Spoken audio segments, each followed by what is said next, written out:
স্বৈরাচারী সরকারের পতনের মাধ্যমে স্বাধীন বাংলাদেশ অর্জিত হয়েছে বলে মন্তব্য করেছেন অ্যাটর্নি জেনারেল আসাদুজ্জামান। রাজশাহী বিশ্ববিদ্যালয়ের সিনেট ভবনে যুব ও ক্রীড়া মন্ত্রণালয়ের উদ্যোগে আয়োজিত তারুণের উৎসব 2025 জাতীয় নীতি প্রতিযোগিতার আলোচনা সভা ও পুরস্কার বিতরণ অনুষ্ঠানে তিনি এই মন্তব্য করেন। এ সময় তিনি আরও বলেন, পৃথিবীর ইতিহাসে সবচেয়ে ন্যায়ভিত্তিক সংবিধান ছিল মদিনার সনদ। সেই চেতনা ধারণ করে এমন একটি সংবিধান গড়তে চাই যা হবে ন্যায়, সমতা ও মানবাধিকার প্রতীক।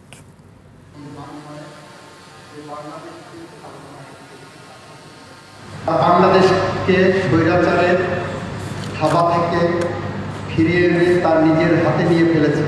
আমি একজন নাগরিক, আমি চাই আমি যাতে যে কোনো পরিস্থিতিতে ন্যায় বিচার পাওয়ার অধিকার রাখি। আমি নাগরিক, আমি চাই আমার জীবনের অধিকার সবার আগে যেন নিশ্চিত করা হয়। আমি নাগরিক, আমি চাই, আমি কথা বলতে চাই, আমার কণ্ঠ যাতে কেউ রুদ্ধ না করে।